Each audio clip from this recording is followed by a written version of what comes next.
তারাগুলো শুধু তারাই নয়, যারা অ্যাস্ট্রোনমি সম্পর্কে কিছু পড়াশোনা করেছে তারা জানে যে এই তারাগুলোর পজিশন এত নিখুঁত যে একটা যদি সামান্য ডানে ভাবে সরে যায়, একটু 19-20 হয়ে যায়, মহাবিশ্বের এই মহাবিশ্বের যে মাধ্যাকর্ষণ শক্তি, অভিকর্ষ বল, এটা কলাপস করে ভেঙে পড়ে যায়। পৃথিবী আর চাঁদের ডিস্টেন্স আছে না? চাঁদ যদি একটু পিছিয়ে যায়, হ্যাঁ, এই জোয়ার ভাটা যেটা হচ্ছে সমুদ্রে, এটার ভারসাম্য নষ্ট হয়ে যাবে। সূর্য আর পৃথিবীর একটা ডিস্টেন্স আছে না? সূর্য যদি এক ইঞ্চি সামনে চলে আসে, এক হাত সামনে চলে আসে, পৃথিবীর অর্ধেকের বেশি অংশ মরুভূমি হয়ে যাবে। আর যদি সূর্য এক হাত পিছনে চলে যায়, অল্প একটু পিছনে চলে যায়, তাহলে পৃথিবীর একটা বড় অংশ বরফে ঢেকে যাবে। কোন সত্তা এত নিপুণভাবে এগুলো সৃষ্টি করেছেন? এখন নাস্তিকরা বলছে তো আল্লাহ বলে কেউ নাই। তাদের ধারণা এগুলো এত নিপুণভাবে মহাবিশ্বটা অটোমেটিকলি হয়ে গেছে, এমনি এমনি। মানে আবু হানিফা রাহিমাহুল্লাহ একটা ঘটনা মনে পড়লো যে নাস্তিকদের সাথে বাহাস হবে, তিনি নাই, সকাল থেকে তিনি আসছেন না। তো নাস্তিকরা খুব উৎফুল্ল, জিন্দিক তারা খুব উৎফুল্ল যে আজকে বাহাসে আমরা জিতে গেছি, আবু হানিফা রাহিমাহুল্লাহ তো নাই। আচ্ছা, আবু হানিফা রাহিমাহুল্লাহর আসল নাম কি বলেন দেখি?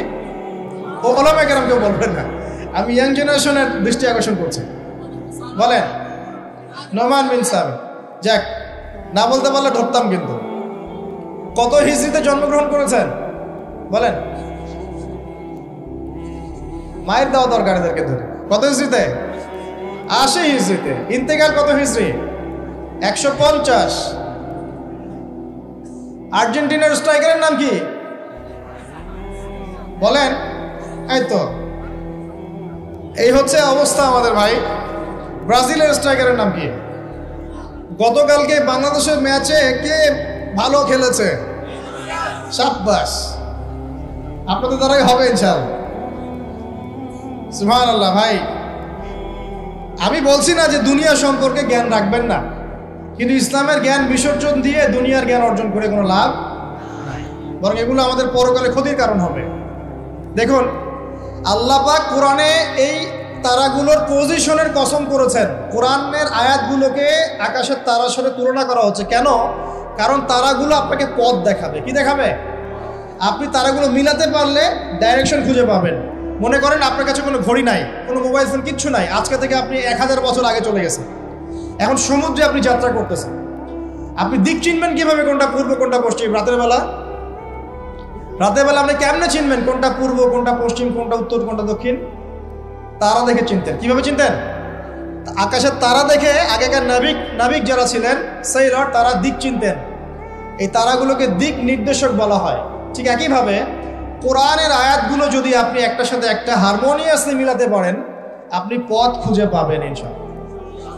এই জন্যই বললাম যে আকাশের তারার সাথে কোরআনের আয়াতগুলোকে মেলানো, উপমা দেয়া যায়। তো এইখানে বলতে গিয়ে এসেছিলাম যে দুইজন নবীকেই কিন্তু আল্লাহ রাব্বুল আলামিন কি বলেছেন? খলিফা। আদম আলাইহিস সালামকেও খলিফা বলেছেন, দাউদ আলাইহিস সালামকে কি বলেছেন? খলিফা। এখন বলেন তো, খলিফা কাকে বলে? যে কাপড় সেলাই করে? আমরা সমাজে বলে যে উনি খলিফা। খলিফা মানে দর্জি? খলিফা কে? এটা কে সবচেয়ে ভালো উত্তর দিতে পারবে? আমি না আল্লাহ? আমরা না আল্লাহ? আল্লাহ পাক কি বলছেন শুনুন। আল্লাহ পাক সূরা সদের মধ্যে বলছেন। কোন সূরা? সদ একটা সূরাই আছে।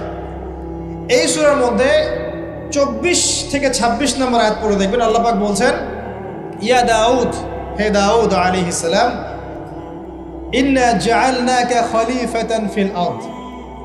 হে দাউদ, আমি বা আমরা তোমাকে পৃথিবীতে খলিফা করেছি। কি করেছি? তোমার কাজ কি? তোমার কাজ হচ্ছে ফাহকুম বাইনান নাস বিল হক। তোমার কাজ হচ্ছে মানুষের মাঝে, এই যে জনসাধারণের মাঝে হকের মানদণ্ডে বিচার ফয়সালা করবে। সুবহানাল্লাহ। একজন খলিফার কাজ কি তাহলে? জনসাধারণের মাঝে হকের মানদণ্ডে, ন্যায়ের মানদণ্ডে বিচার ফয়সালা করলে সে আল্লাহর খলিফা হবে। যদি অন্যায়ের মানদণ্ডে বিচার ফয়সালা করে, সে শয়তানের খলিফা। কথা কি বুঝতে পারছেন? এই খলিফা শব্দ আল্লাহ পাক প্রয়োগ করেছেন দাউদ আলাইহিস সালামের ক্ষেত্রেও এবং আদম আলাইহিস সালামের ক্ষেত্রেও। আদম আলাইহিস সালামকে আল্লাহ পাক কি বলছেন? ওয়া ইয ক্বালা রাব্বুকা লিল মালাইকা ইন্নী জাঈলুন ফিল আরদি, বলেন খলিফা। তাহলে আদমকেও খলিফা বললেন না আলাইহিস সালাম? তো আদম আলাইহিস সালাম পৃথিবীতে এসে কি আল্লাহর বিধান ছাড়া অন্য কারো বিধান দিয়ে বিচার ফয়সালা করেছেন কিনা? সেখান থেকে তিনি কি আল্লাহর বিধান ছাড়া অন্য কোনো বিধান দিয়ে ফয়সালা করেছিলেন কিনা? উত্তর দেন। আল্লাহ পাক সূরা মাইদায় উল্টা কথা বলছেন। আল্লাহ পাক বলছেন ওয়ামান লাম ইয়াহকুম বিমা আনজালাল্লাহ ফাউলাইকা হুমুল কাফিরুন। এটা 44 নম্বর আয়াত। 45-এ বলছেন ফাউলাইকা হুমুল ফাসিকুন। 47-এ গিয়ে বলছেন ফাউলাইকা হুমুজ জালিমুন। তিনটা বলছেন, বা প্রথমে কাফিরুন, তারপর জালিমুন, তারপর ফাসিকুন। তিনটা কথাই আল্লাহ বলছেন যে ব্যক্তি বা যারা আল্লাহর নাজিলকৃত বিধান দ্বারা বিচার ফয়সালা করছে না, তারা ফাসিক, তারা জালেম, তারা কাফির। কে বলেছেন? আমাদের কথা। এখানে দুটো বিষয় চলে আসবে। এক, কেউ যদি মনে করে যে আল্লাহর বিধানগুলো এই যুগে চলে না, ওই যুগে চলতো, এই যুগে চলে না, এই যুগে আমরা যা বুঝি এটাই সেরা, তাহলে নিঃসন্দেহে সে কুফরিতে লিপ্ত আছে। কোনো সন্দেহ আছে? আর কেউ যদি মনে করে যে না, আল্লাহর বিধানই চূড়ান্ত, এটাই সর্বোচ্চ, কিন্তু পরিবেশ পরিস্থিতি বিবেচনায় আমি ইমপ্লিমেন্ট করতে পারছি না, সে ব্যক্তির কথা আলাদা। কথা কি বুঝতে পারছেন? আমাদের আকীদা পরিষ্কার করতে হবে না? তাহলে এখানে আপনি খলিফার সংজ্ঞা পেলেন, খলিফার কাজ কি সেটাও পেলেন। আরো একটা কথা আল্লাহ পাক বলেছেন দাউদ আলাইহিস সালামকে, সেটা হলো ওয়ালা তাত্তাবিউল হাওয়া, তুমি তোমার প্রবৃত্তির অনুসরণ করো না। প্রবৃত্তি মানে কি? মন যা চায় তার অনুসরণ করো না। ফায়ুদিল্লাকা আন সাবিলিল্লাহ, তাহলে এই অনুসরণ তোমাকে আল্লাহর পথ থেকে বিচ্যুত করে দিবে। ইন্নাল্লাযীনা ইউদিল্লুনা আন সাবিলিল্লাহি লাহুম আযাবুন শাদীদ বিমা নাসু ইয়াউমাল হিসাব। যারা নিজের মন গড়া প্রবৃত্তির অনুসরণ করেছে তারা আল্লাহ পাকের সরল পথ থেকে বিচ্যুত হয়ে গেছে, এবং আল্লাহ পাক তাদেরকে কঠিন শাস্তি দিবেন, কারণ তারা কিয়ামতের দিনটাকে ভুলে গেছে। প্রিয় ভাইরা, আমরা ওয়াদা করে এসেছি আল্লাহর কাছে। কি ওয়াদা করেছি? যে আল্লাহ আমাদের রব। তাহলে দুনিয়াতে আসার পর কি আমরা আল্লাহর সাথে শিরিক করতে পারবো? আল্লাহর বিধান ছাড়া অন্য কারো বিধান মানতে পারবো? আল্লাহ পাকের হালালকে হারাম করতে পারবো? আল্লাহর হারামকে হালাল করতে পারবো? নাকি আমাদের উচিত হবে আল্লাহর সমস্ত বিধানের সামনে আত্মসমর্পণ করা? কোনটা? ইসলাম মানে কি? বলবে শান্তি। ঠিক আছে, শান্তি একটা শব্দের অর্থ হয়, ইসলাম শব্দের প্রকৃত অর্থ হচ্ছে আত্মসমর্পণের মধ্য দিয়ে শান্তি অর্জন করা। আল্লাহর হুকুম আহকামের সামনে আত্মসমর্পণের মধ্য দিয়ে কি করা? শান্তি অর্জন। আত্মসমর্পণ কেমন হবে? একটা ফয়সালা আল্লাহ পাক দিলেন, এখন আমি চিন্তা করব যে এই নামাজ পড়তে আল্লাহ পাক বলেছেন, আমি চিন্তা করছি যে নামাজ কেন পড়বো, নামাজ পড়ার কি দরকার, এর বৈজ্ঞানিক উপকারিতা কি, হ্যাঁ, নামাজ পড়লে এর পিছনে দর্শন কি, এর পিছনে যুক্তি কি, এইসব তন্ত্র মন্ত্র ঘেটে যদি আপনি নামাজ পড়েন, পরিপূর্ণ আত্মসমর্পণ হয় নাই। কখন হবে? আল্লাহ বলেছেন সামি'না আতা'না, আল্লাহ বলেছেন নামাজ পড়তে 5 ওয়াক্ত, ব্যাস নামাজ পড়ো। এর পিছনে কারণ থাকতে পারে, সব কারণ আমার জানা জরুরি না, এবং সব কারণ আমি জানতেও পারবো না। পারবো? এখানে দেখেন একজন নবীর কথা বলি, যার নাম আমরা প্রথমে বলেছি আল্লাহুম্মা সাল্লি আলা মুহাম্মাদ ওয়া আলা আলি মুহাম্মাদ কামা সাল্লাইতা আলা ইব্রাহিম। নবী মুহাম্মদ সাল্লাল্লাহু আলাইহি ওয়াসাল্লামের নামের সাথে ইব্রাহিম আলাইহিস সালামের নাম কেন, অন্য নবীর নাম নয় কেন? প্রশ্ন করতে হবে না? কারণ হচ্ছে নবী সাল্লাল্লাহু আলাইহি ওয়াসাল্লামের জীবনের যে ধারা এবং ইব্রাহিম আলাইহিস সালামের জীবনের ধারা কিন্তু হুবহু একই রকম। শুধু নবী সাল্লাল্লাহু আলাইহি ওয়াসাল্লাম শেষে গিয়ে মক্কা থেকে পুরো জাজিরাতুল আরবে ইসলামী খিলাফা কায়েম করেছিলেন।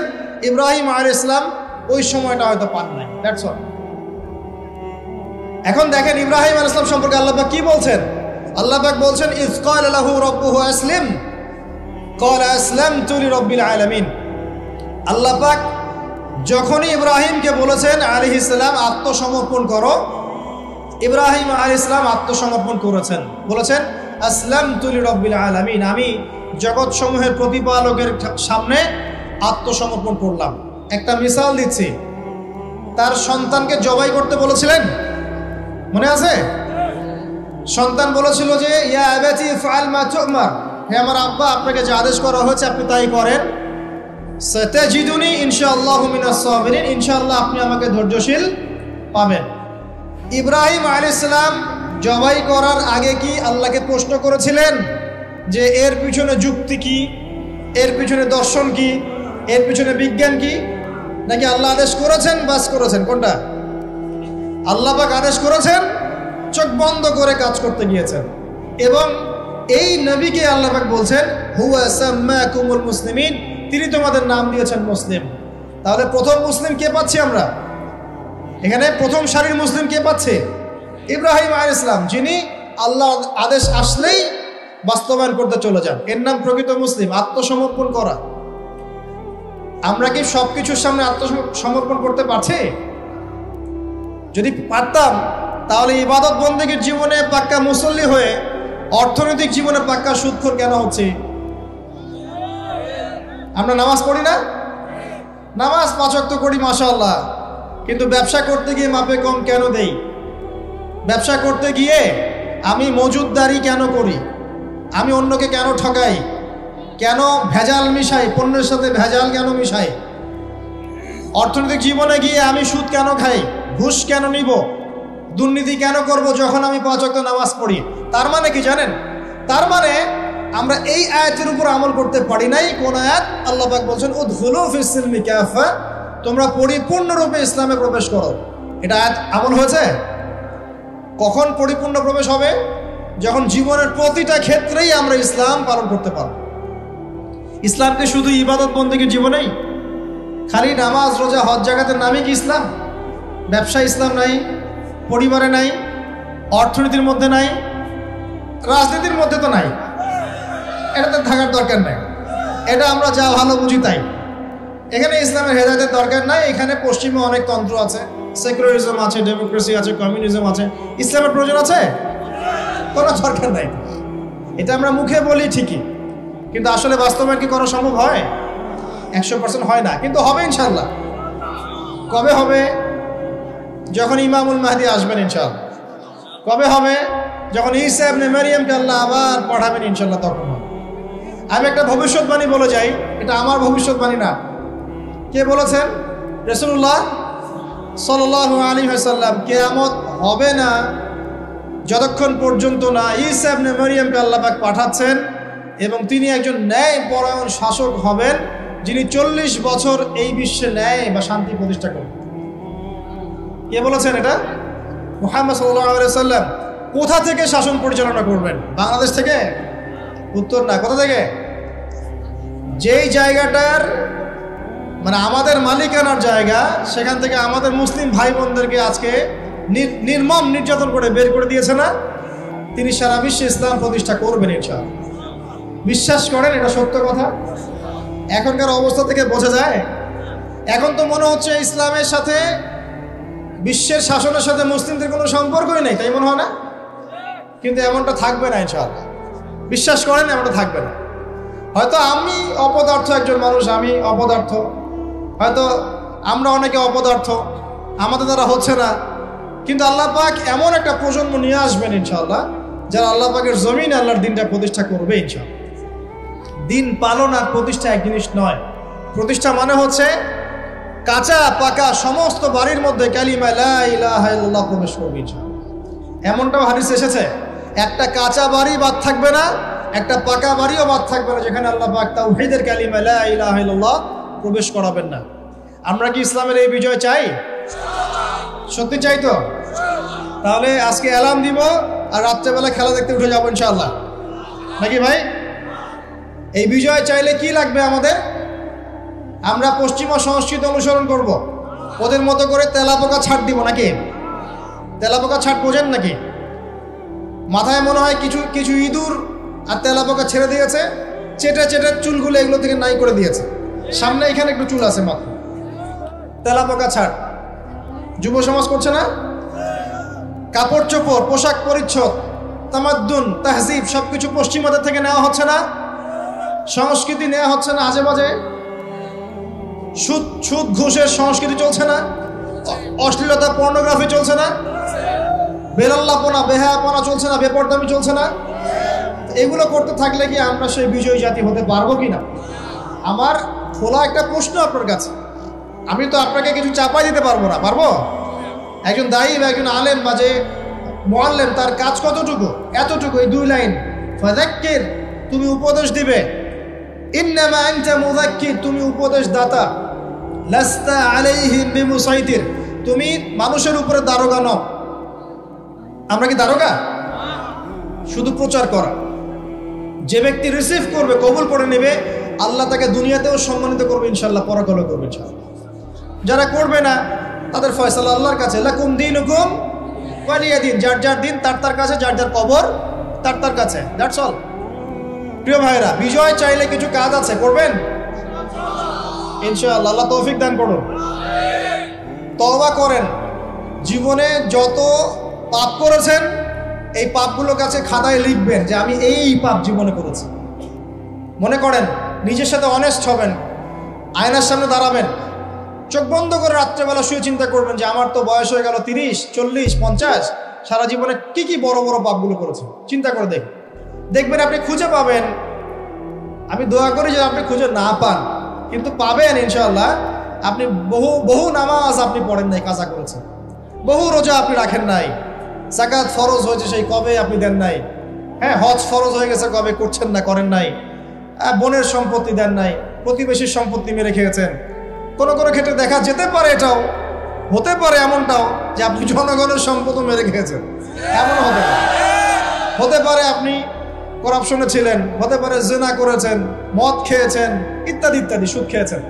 অনেস্টলি খাতায় লিখেন। লেখার পরে শেষ রাত্রে উঠে চোখের পানি ছেড়ে দিয়ে আল্লাহর কাছে 2 রাকাত নামাজ পড়ে বলেন, আল্লাহুম্মা আনতা রাব্বি লা ইলাহা ইল্লা আনতা খালাকতানি আনা আবদুক ওয়া আনা আলা আহদিক ওয়া ওয়া'দিকা মাস্তাতা'ত আউযু বিকা মিন শাররি মা সানা'ত আবু'ু লাক বিনি'মাতিকা আলাইয়া ওয়া আবু'ু বিযানবি ফাগফিরলি ফাইন্নাহু লা ইয়াগফিরু যুনুবা ইল্লা আনতা। এটা সাইয়্যিদুল ইস্তিগফার, ইস্তিগফারের সর্দার। যে ব্যক্তি সকালে পড়বে, রাত্রের আগে যদি মারা যায় জান্নাতি, রাত্রে পড়বে সকালের আগে মারা গেলে জান্নাতি। হিসনুল মুসলিম বইয়ের মধ্যে আছে। কোন বই? হিসনুল মুসলিম। তোমরা যে ফোন সারাদিন চালাও, ভালো কিছু অ্যাপস ডাউনলোড করো। হিসনুল মুসলিম একটা অ্যাপসও আছে, ডাউনলোড করে দেখো, সব দোয়া কালামগুলো এখানে দেয়া আছে না? আচ্ছা, এটা যদি না পড়েন এতটুকু বলবেন, আস্তাগফিরুল্লাহাল্লাযী লা ইলাহা ইল্লা হুয়াল হাইয়ুল কাইয়্যুম ওয়া আতুবু ইলাইহি। চোখের পানি ছেড়ে দিয়ে পাপ থেকে তওবা করে আগে ফিরে আসতে হবে। এটা কাজ নাম্বার 1। এটা কত নম্বর কাজ? 1 নম্বর কাজ। কারণ আমরা জানি না যে আমরা কে কতদিন বাঁচবো, জানি? কিন্তু মানুষের চলাফেরা দেখলে মনে হয় যে মানুষ জানে। হ্যাঁ, যুবকদেরকে বলবেন যে দিন শিখতে আসছো না কেন? বলবে যে শেষ বয়সে শিখবো ইনশাআল্লাহ। আর একটা কমন প্রশ্ন আছে, কমন উত্তর আছে ওদের, নামাজে আসো ভাই, প্যান্ট নষ্ট ভাই। তো তোমার বিষয়টা কি এতই দুর্বল যে প্যান্ট বারবার নষ্ট হয়ে যায়? এত দুর্বলতা থাকলে তো সমস্যা। তখন তো বৈবাহিক জীবনেও তুমি হ্যাপি হতে পারবা। আর এই দুর্বলতার কারণ কি জানো? পর্নোগ্রাফি। পর্নোগ্রাফির মধ্য দিয়ে গোপন পাপ, তাই না ভাই? এই যুগে এইসব পাপ থেকে বেঁচে থাকা খুবই ডিফিকাল্ট। কিন্তু বিশ্বাস করেন, এই কথাটা শোনেন, যদি কোনো ব্যক্তি, যুবক, স্পেশালি যুবক যার যৌবনের তাড়না আছে, এই যুবক যদি পবিত্র জীবন যাপন করতে পারে, আল্লাহ পাক ওই যুবককে দেখে অবাক হয়ে যান। এবং কেউ যদি প্রকাশ্য গোপন জেনা থেকে বেঁচে থাকতে পারে, সাক্ষাৎ মৃত্যুর হাত থেকে আল্লাহ তাকে বাঁচাতে পারে। আমি দলিল ছাড়া কথা বলবো না, এখানে দলিল দিচ্ছে শোনেন। 3 জন ব্যক্তি বের হয়েছে, ঝড়, বিশাল ঝড়, গুহায় আশ্রয় নিয়েছে, ঝড়ে পাথর দিয়ে গুহার মুখ বন্ধ হয়ে গেল। এটা হাদিস, কিন্তু আলেম ওলামারা জানবেন, আপনাদেরকে বলছেন হাদিসে আছে। কিন্তু এখন গুহার মুখ খোলার কোনো অপশন নাই। এখন 3 জন পরামর্শ করছে, আমাদের কিছু নেক আমল দিয়ে আল্লাহর কাছে দোয়া করি, চলো। নেক আমলের ওসিলা দিয়ে দোয়া করা যায়, নেক আমলের ওসিলা করে দোয়া করতে হয়। এটা একটা ভালো কাজ। সদকা করেছেন, এই ওসিলা দোয়া করেন যে আল্লাহ আমি সদকা করেছি, আল্লাহ এই ওসিলা আমার রোগটা ভালো করে দাও, আমার মাকে শেফা দিয়ে দাও, ইত্যাদি ইত্যাদি। আর আমরা সৎকা করলে আগে নাম লিখাই, অমুক সাহেব 5000, অমুক 1000, অমুক 200। আরে ভাই, সৎকা করলাম তো আল্লাহর জন্য, মানুষকে জানানোর কি দরকার আছে? এই লৌকিকতা ত্যাগ করতে হবে না? আমি এই উম্মতের উপরে একটা ফিতনাকে নিয়ে ভয় করি, সেটা হলো রিয়া বা গোপন পাপ, গোপন শিরক। রিয়া বা গোপন শিরক মানে মানুষ অন্যকে দেখানোর জন্য আমল করি না আমরা এটা? যখন মৌসুম আসবে তখন বলবে যে আমরা মুসলিমদের সাথেই আছি, আপনার রায়টা আমার পক্ষে দিয়েন, ঠিক আছে? তখন মৌসুম শেষ, ভুলে যাবে মানুষ মানুষকে। শোনেন, একজন দোয়া করছে, আল্লাহ আমার বৃদ্ধ পিতামাতা ছিল, তাদেরকে দুধ পান না করি আমি দুধ পান করতাম না, আমার সন্তানদেরকেও পান করাতাম না। এই আমলটা আল্লাহ যদি তোমার কাছে কবুল হয়, আল্লাহ তুমি আজকে এই পাথরটা সরিয়ে দাও। পাথরটা একটু সরে গেল। সুবহান। পাথর আল্লাহর হুকুম শোনে না? শোনে না? আগুন আল্লাহর হুকুম শোনে নাই? ইব্রাহিম আলাইহিস সালামকে ফেলা হচ্ছে, আল্লাহ পাক বললেন না, ইয়া নার কুনি বারদান ওয়া সালামান আলা ইব্রাহিম? আগুন ঠান্ডা হয়ে যায়নি? এই প্রকৃতি আল্লাহর কথা শোনে। দুইটা মাখলুক আল্লাহর কথা খালি শোনে না। দুইটা মাখলুক আছে আল্লাহর কথা শোনে না। এক নাম্বার হচ্ছে মানুষ, আর দুই নাম্বার কি? জিন। আর এই জন্য এই দুই শ্রেণীর ব্যাপারে আল্লাহ পাক বলেছেন, ওয়ালাকাদ যারানা লিজাহান্নামা কাসীরাম মিনাল জিন্নি ওয়াল ইনস। আমি জাহান্নাম পরিপূর্ণ করব প্রচুর মানুষ আর জিন দ্বারা। নাউযুবিল্লাহ। আগে মনে করতাম, যখন বয়সটা আরো কম ছিল, যে আল্লাহ পাক মানুষকে কিভাবে জাহান্নামে দিতে পারবেন। আল্লাহ পাক গফুর রহিম। এখন বুঝতে পারছি, পরিবেশ দেখে, এই বিশ্ব বৈশ্বিক প্রেক্ষাপট দেখে, গবেষণা করে, পড়াশোনা করে, যে জাহান্নামে যাওয়ার উপযুক্ত যদি কোনো প্রাণী থেকে থাকে, সেটা হচ্ছে মানুষ। জানেন, জাহান্নামে যাওয়ার যদি উপযুক্ত কোনো প্রাণী এই মহাবিশ্বে থাকে, সেটা হচ্ছে মানুষ। এই জন্য আল্লাহ রসুল একটা হাদিসে বলেছেন, 1999 জন মানুষ যাবে জাহান্নামে। বলেন নাউযুবিল্লাহ। আবার এমনও হাদিস আছে যে বিনা হিসেবে 70,000 মানুষ যাবে জান্নাতে। কোনো হিসাব নাই, বিনা হিসাবে জান্নাতে। আবার একটা হাদিসে আসছে প্রত্যেক হাজারের সাথে 70,000 করে। সাহাবীরা খুশি হয়ে গেলেন যখন তারা জানলেন যে বেশিরভাগ জান্নাতি হবে উম্মতে মুহাম্মাদের। সুবহানাল্লাহ। উম্মতে মুহাম্মাদের জান্নাতে যাওয়ার একটা হাদিস বলে দেব। একটা হাদিসের উপর আমল করতে পারবেন? মেরাজের রাতে নবী সাল্লাল্লাহু আলাইহি ওয়াসাল্লামকে আল্লাহ পাক ওয়াদা করেছেন, হে মুহাম্মদ সাল্লাল্লাহু আলাইহি ওয়াসাল্লাম, তোমার উম্মতের মধ্যে যে কোনো ব্যক্তি যদি শিরিক না করে মারা যায়, আকাশ জমিন সমান পাপ থাকলেও আমি আল্লাহ তার সামনে আসমান জমিন সমান ক্ষমা নিয়ে হাজির হব। শিরিক না করে মারা গেলেই জান্নাতে যাবে ইনশাআল্লাহ। যদি সে চুরিও করে, জিনাও করে, ইনশাআল্লাহ আল্লাহ পাক হয়তো শাস্তি দিয়ে তাকে মাফ করে দিবেন। মৃত্যুর যন্ত্রণায় অনেক গুনাহ মাফ হয়ে যাবে ইনশাআল্লাহ। কবরের আযাবে অনেক পাপ মাফ হয়ে যাবে ইনশাআল্লাহ। আবার হাসরের মাঠেও মানুষ দাঁড়ায় থাকবে 50,000 বছর, এই কষ্টেই অনেক গুনাহ মাফ হয়ে যাবে ইনশাআল্লাহ। আল্লাহ পাক তার রহমতের চাদরে ঢেকে নেবেন, ইনশাআল্লাহ গুনাহ মাফ হবে। শিরকের পাপে যাওয়া যাবে না, আল্লাহ তৌফিক দান করুন। আর একজন ব্যক্তি বলছে, আল্লাহ একজন কৃতদাস ছিল আমার, সেই কৃতদাসকে সেই কৃতদাস আমার কাছে কিছু টাকা পেত। কি পেত? তো সেই টাকা দিয়ে আমি গবাদি পশু কিনেছিলাম। এই গবাদি পশু অনেক বংশবৃদ্ধি হয়েছে। অনেক দিন পর সে এসে বলছে আমার টাকা দাও। তা আমি বলেছিলাম সব এই গবাদি পশু তোমার, সব নিয়ে যাও। সে বলছিল যে আমার সাথে ঠাট্টা মশকরা করছে না। তখন সেই ব্যক্তি বলছে, না ঠাট্টা করছি না, তোমার টাকা থেকে কিনেছিলাম, এর বংশবৃদ্ধি হয়েছে, সবই তোমার, তুমি নিয়ে যাও। তিনি বলছেন, আল্লাহ এই দানটা যদি তোমার কাছে পছন্দ হয়ে থাকে, আল্লাহ আজকে এই মুখটা তুমি সরিয়ে দাও, পাথরটা সরিয়ে দাও। পাথর একটু সরে গেল। আরেকজন ব্যক্তি যার কথা আমি আপনাকে বলছি, এই যে গোপন পাপ, জেনা, free mixing, girlfriend boyfriend culture, এই সংস্কৃতির মধ্যে যারা আছেন তাদের জন্য এই লাইনটুকু। এই ব্যক্তি বলছেন, হে আল্লাহ আমার একজন চাচাতো বোন ছিল। কে ছিল? কাজিন, চাচাতো বোন। সে খুবই সুন্দরী ছিল, মাশাআল্লাহ। আল্লাহ পাক মেয়েদেরকে চমৎকার সৌন্দর্য দিয়ে সৃষ্টি করেছেন, করেন নাই? যুজ্জিনা লিন-নাস হুব্বুশ শাহাওয়াতি মিনান নিসা। মেয়েদের মধ্যে পুরুষদের সবচেয়ে বেশি খায়েশাত আছে, ফায়েশাত আছে, মানে খায়েশ, প্রবৃত্তির তাড়না আছে, সৌন্দর্য আছে, চাওয়া। তো চাচাতো বোনকে আমি খুব ভালোবাসতাম, এবং আমি তাকে পেতে চাইতাম। একদিন সে আমাকে শর্ত দিল, 100 স্বর্ণ মুদ্রা দিলে আমি রাজি। বুঝতে পারছেন কথা কি? ব্যাখ্যা করতে হবে। 100 স্বর্ণ মুদ্রা দিলে আমি রাজি আছি। ওই যে বলে নিজের পায়ে দাঁড়াও, একটা চাকরি করো, তারপর আমি রাজি। বলেনি আপনাকে? একটু টাকা পয়সা আর্ন করো, তারপর আমি তোমারই। আর এই করতে করতে প্রত্যেক দিন আপনার কাছ থেকে মনে করেন প্রত্যেক ডেটে 1000, 1200, 1000, 1200, 1000, 2000 খাইতেই আছে। আর আপনি তো সৎকায় জারিয়া করতেছেন নাকি? এটা সৎকায় জারিয়া না গোনায় জারিয়া? এইবার এই ব্যক্তি প্রচন্ড পরিশ্রম করে 100 স্বর্ণ মুদ্রা জোগাড় করলো। বাপরে বাপ, কি একটা অবস্থা। তারপরে সে 100 স্বর্ণ মুদ্রা এনে এই চাচাতো বোনকে দিয়েছে, দিয়ে বলছে এখন আমার সাথে তোমার যে চুক্তি সেটা পূরণ করতে হবে। সে সেক্সুয়াল যে রিলেশন সেটা করার প্রায় উপক্রম হয়েছে। সে তার কাছাকাছি সে বসে গেছে, একদম হাদিস আসছে সে বসে পড়েছে। ঠিক ওই সময় এই মেয়েটা বলছে, হে আল্লাহর বান্দা, আল্লাহকে ভয় করো, আমি এই সতীত্ব এখন পর্যন্ত নষ্ট করি নাই, আল্লাহকে ভয় করো, আমার সতীত্ব নষ্ট করো না। কে বলছে এটা? এই চাচাতো মেয়ে, চাচাতো বোন। এই ব্যক্তি বলছে, আল্লাহ আমি শুধুমাত্র তোমার ভয়ে সেই দিন সেখান থেকে তাৎক্ষণিক উঠে গেছি, 100 স্বর্ণ মুদ্রাও আর ফেরত নেই না।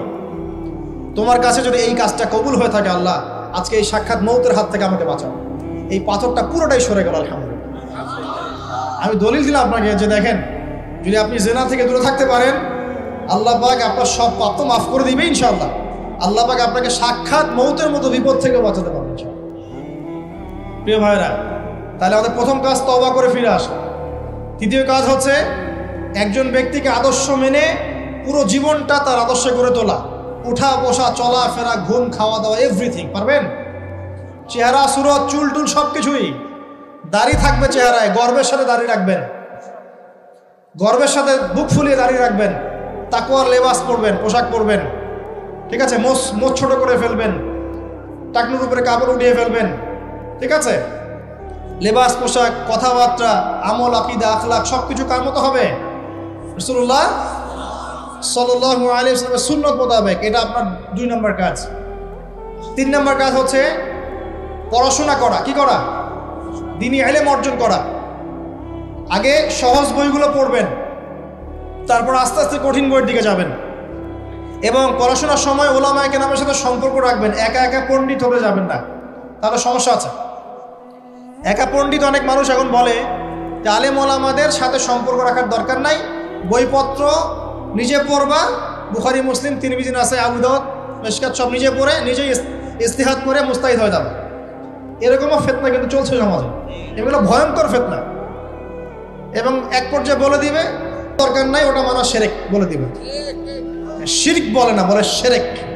জানি না এই বানান কোথায় আছে, এই বানানটা আছে নাকি আমার। এবং এই কমিউনিটির মধ্যে আমি এমনও মানুষকে দেখেছি, সামনে শায়েক টাইটেল আছে, শায়েক বলেছে, দাঁড়ান, একটা কোরআনের আয়াত তেলাওয়াত করতে 20টা ভুল করে ফেলছে। আবার স্টেজে উঠে বড় বড় মুফতি যারা, হানাফি ফিকহের বড় বড় মুফতি যারা, তাদেরকে চ্যালেঞ্জ করছে যে বাহাসে আসো, আমি বুকের বাড়া থাকলে আমার সামনে বাহাসে আসো। আমি বলি যে 2টা বছর মক্তবে পড়া উচিত। আগে 2 বছর আগে মক্তবে পড়ে কোরআন তেলাওয়াত শুদ্ধ করে আসা দরকার। বিশ্বাস করেন যে কোরআন তেলাওয়াতের এমন অনেক অনেক সূক্ষ্ম জায়গা আছে, ভুল হলে আপনার অর্থ চেঞ্জ হয়ে যাবে। এই যে আলহামদুলিল্লাহ বলছে না, আলহামদুলিল্লাহি রাব্বিল আলামিন, আলহামদুর হায়ের মাখরাজ কোথায়? এইটা গলার মাঝখানে না? আর যদি আপনি বলেন আলহামদুলিল্লাহ, আলহামদুলিল্লাহি রাব্বিল আলামিন, অর্থ পরিবর্তন হয়। আলহামদু, আলহামদু অর্থ হচ্ছে সমস্ত প্রশংসা লিল্লাহি, আল্লাহর জন্যে, রব্বিল আলামিন যে জগৎ সমূহের যিনি প্রতিপালক, সমস্ত প্রশংসা বিশ্বজাহানের প্রতিপালক আল্লাহর জন্য। আলহামদুলিল্লাহি রাব্বিল আলামিন স্পষ্ট করে বলুন। আর আপনি বলছেন আলহামদুলিল্লাহি রাব্বিল আলামিন, সমস্ত নিন্দা বিশ্বজাহানের প্রতিপালক আল্লাহর জন্য। একটা হায়ের কারণে চেঞ্জ হয়ে গেছে। পড়ছেন মনে করেন যে কুল ইয়া আইয়ুহাল কাফিরুন, হে কাফেররা, লা আ'বুদু মা তা'বুদুন, লা আ'বুদু মা তা'বুদুন। লা মানে না, এখানে আ'বুদু আমি ইবাদত করি, মা জার, তা'বুদুন তোমরা ইবাদত করো। বুঝতে পারছেন কি? Basic Arabic grammar. আমি তার ইবাদত করি না যার ইবাদত তোমরা করো, কাফেরদেরকে বলছি আমরা। কিন্তু যদি আপনি এভাবে পড়েন, কুল ইয়া আইয়ুহাল কাফিরুন লা আ'বুদু মা তা'বুদুন, অর্থ কি হবে জানেন? হে কাফেররা, আমি লা আ'বুদু, আমি অবশ্যই তার ইবাদত করি যার ইবাদত তোমরা করো। কোরআন তেলাওয়াত কি এত সহজ? আলেম ওলামা ছাড়া, ওস্তাদ ছাড়া এমনি এমনি শিখতে পারবে? কোরআন তেলাওয়াতও করতে পারছে না, স্টেজে উঠে মানুষকে চ্যালেঞ্জ করছে, অমুক মুফতি, সব মুফতিকে ডাকো আমার সামনে বসাও, বুকের বাড়া থাকলে আমার সামনে বসাও। আর সামনে কিছু মানুষ বসে আবার সুবহানাল্লাহ করতেছে, ঠিকও বলতেছে। মানে কোন কমিউনিটি আর কোন শায়েখ তাহলে বুঝে ফেলার। আবার এমনও আছে শায়েখ মাশাআল্লাহ, খালি মুখ দিয়ে যদি বলেন যে আমরা আল্লাহর জমিনে আল্লাহর দ্বীনের প্রচার প্রসার প্রতিষ্ঠা চাই, ইসলাম প্রতিষ্ঠা লাভ করেছে দাওয়াতের মধ্য দিয়ে এবং জিহাদ ফিসাবিল্লাহর মধ্য দিয়ে, এই জিহাদ শব্দ উচ্চারণ করলেই আপনাকে খারেজি ট্যাগ লাগাই দিয়ে দিবে। জিহাদ মানে যে নিরপরাধ মানুষকে হত্যা করা নয়, এই ব্যাখ্যা আমরা জানি না, এই ব্যাখ্যা মুসলিমরা বোঝে না। কোরআন এবং হাদিসে কোনো জায়গায় আছে নিরপরাধ মানুষকে হত্যা করতে হবে? কিন্তু যখন সারা বিশ্বের কান্ট্রিদের উপর আগ্রাসন চালাবে, মুসলিমরা কি কলা চুষবে বসে বসে, আঙুল চুষবে? তখন তারা যদি প্রতিবাদ করে ওরা খারাজি হয়ে যাবে? তো এই সব নেক্সট শুরুতে ধোঁকা থেকে বেঁচে থাকবে, যে মুসলিম সমাজের ভিতরে ঢুকেই মুসলিম সমাজের ক্ষতি করার চেষ্টা করতেছে। খুব সাবধান থাকবেন। এই জন্য প্রিয় ভাইরা, হকপন্থী ওলামায়ে কেরামদের সংস্পর্শে থাকবেন, দেখবেন ইনশাআল্লাহ আপনাকে তারা বিভ্রান্ত করতে পারবেন ইনশাআল্লাহ। আমি কারো নাম মেনশন করছি, কারণ সঙ্গত কারণ আছে, বুঝতে পারছেন। এটা কয় নাম্বার? 3 নাম্বার। এক কি বলেছে? তওবা করে ফিরে আসতে হবে দিনের বিজয় চাইলে। 2 নাম্বার কি? আমল বাড়াবেন, নবী সাল্লাল্লাহু আলাইহি ওয়াসাল্লামের সুন্নাত ফলো করবেন। 3 নাম্বার পড়াশোনা করবেন, আলেম ওলামার সাথে সম্পর্ক রাখবেন। আর 2-3টা বলছি জাস্ট। 4 নাম্বার হচ্ছে পরিবারের আদর্শ হবে জান্নাতি পরিবার। সারা দুনিয়া গারদ হয়ে যায়, যাক আপনার পরিবারটা ঠিক থাকতে হবে। পারবেন? পরিবারের কর্তা হবে ইব্রাহিমের মতো আলাইহিস সালাম, পরিবারের ছেলেগুলো হবে সব ইসমাইলের মতো আলাইহিস সালাম, পরিবারের মায়েরা এবং বোনেরা হতে হবে হাজারা এবং সারা আলাইহিস সালামের মতো। পারবেন ইনশাআল্লাহ? আল্লাহ কবুল করুন। আমাদের বাচ্চা কাচ্চাদেরকে মানুষ করে যাবেন, ছোটবেলা থেকে ওদের মধ্যে ইসলামের বীজ ঢুকিয়ে দিবেন। আমি বলছি না তারা ডক্টর হবে না, ইঞ্জিনিয়ার হবে না, এগুলো আমি বলছি না। অ্যাটলিস্ট আমি এগুলো বলবো, তারা অবশ্যই বড় বড় পোস্টে যাবে, পলিটিশিয়ান হবে, ইকোনমিস্ট হবে, ডক্টর ইঞ্জিনিয়ার সব হবে, কিন্তু ভিত্তিটা দিতে হবে কিসের? কোরআন সুন্নাহ। দেখবেন ইনশাআল্লাহ তারা বড় হয়ে ওদের দ্বারা দেশ এবং জাতির খেদমত হবে ইনশাআল্লাহ। আর 2টো বলে শেষ করে দিই। এক হচ্ছে রিজিক হালাল হতে হবে। কি হতে হবে? হারাম রিজিকে যাবেন না, ভুল করে ওয়াদা করেন। কোনোদিনও হারাম রিজিকে যাবেন না, আল্লাহ পাক তৌফিক দান করুন। আর সবশেষ কথা হচ্ছে সৎ কাজের আদেশ এবং অসৎ কাজের নিষেধ সবাইকে করতে হবে, শুধুমাত্র আলেম ওলামার একার দায়িত্ব না, এটা সবাইকে দায়িত্ব পালন করতে হবে ইনশাআল্লাহ। যার যার ক্ষেত্র থেকে করবেন, বাল্লিগু আন্নি ওয়ালাউ আয়া, একটা আয়াত জানলেও প্রচার করবেন ইনশাআল্লাহ। আল্লাহ পাকের দ্বীনটা প্রচার হবে ইনশাআল্লাহ, প্রতিষ্ঠা লাভ করবে। তখন আমরা মুসলিম হব, মুমিন হব, মুনাফিক হব না। যে ব্যক্তি কথা বললেই মিথ্যা বলে, ওয়াদা করলে কি করে? খেলাফ করে, আর আমানত রাখা হলে কি করে? খেয়ানত করে, এবং যখন উত্তেজিত হয়ে যায় তখন উচ্চস্বরে গালিগালাজ করে। আল্লাহ পাক আমাদের সবাইকে মুনাফিকের এই 4 খাসলত থেকে বাঁচিয়ে রাখুন। আল্লাহ পাকের জমিনে তার দ্বীনের প্রচার প্রসার করার তৌফিক দান করুন। আমাদের পরিবারের মূল্যবোধ ঠিক করে দিন। আমাদের সবাইকে হকপন্থী আলেম ওলামার সাথে সম্পর্ক রাখার তৌফিক দান করুন, এবং জ্ঞান অর্জন করে তওবা করে ফিরে আসার তৌফিক দান করুন। আজীবন ইসলাম শক্ত করে আঁকড়ে ধরার তৌফিক দান করুন, আমিন। আজকের মতো এখানে শেষ করছি প্রিয় ভাইরা। সুবহানাকা আল্লাহুম্মা ওয়া বিহামদিকা আশহাদু আল্লা ইলাহা ইল্লা আনতা আস্তাগফিরুকা ওয়া আতুবু ইলাইক। তারাগুলো শুধু তারাই নয়, যারা অ্যাস্ট্রোনমি সম্পর্কে কিছু পড়াশোনা করেছে তারা জানে যে এই তারাগুলোর পজিশন এত নিখুঁত যে একটা যদি সামান্য ডানে বামে সরে যায়, একটু 19-20 হয়ে যায়, মহাবিশ্বের এই মহাবিশ্বের যে মাধ্যাকর্ষণ শক্তি, অভিকর্ষ বল, এটা কলাপস করে ভেঙে পড়ে যায়। পৃথিবী আর চাঁদের ডিস্টেন্স আছে না? চাঁদ যদি একটু পিছিয়ে যায়, হ্যাঁ, এই জোয়ার ভাটা যেটা হচ্ছে সমুদ্রে, এটার ভারসাম্য নষ্ট হয়ে যাবে। সূর্য আর পৃথিবীর একটা ডিস্টেন্স আছে না? সূর্য যদি এক ইঞ্চি সামনে চলে আসে, এক হাত সামনে চলে আসে, পৃথিবীর অর্ধেকের বেশি অংশ মরুভূমি হয়ে যাবে। আর যদি সূর্য 1 হাত পিছনে চলে যায়, অল্প একটু পিছনে চলে যায়, তাহলে পৃথিবীর একটা বড় অংশ বরফে ঢেকে যাবে। কোন সত্তা এত নিপুণভাবে এগুলো সৃষ্টি করেছে? এখন নাস্তিকরা বলছে তো আল্লাহ বলে কেউ নাই।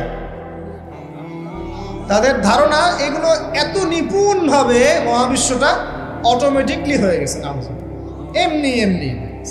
মানে আবু হানিফা রাহিমাহুল্লাহর একটা ঘটনা মনে পড়লো যে নাস্তিকদের সাথে বাহাস হবে, তিনি নাই, সকাল থেকে তিনি আসছেন না। তো নাস্তিকরা খুব উৎফুল্ল, জিন্দিক তারা খুব উৎফুল্ল যে আজকে বাহাসে আমরা জিতে গেছি, আবু হানিফা রাহিমাহুল্লাহ তো নাই। আচ্ছা, আবু হানিফা রাহিমাহুল্লাহর আসল নাম কি বলেন দেখি? ও ওলামায়ে কেরাম কেউ বলবেন না, আমি ইয়াং জেনারেশনের দৃষ্টি আকর্ষণ করছি। বলেন। নোমান বিন সাবিত। যাক, না বলতে পারলে ধরতাম। কিন্তু কত হিজরিতে জন্মগ্রহণ করেছেন?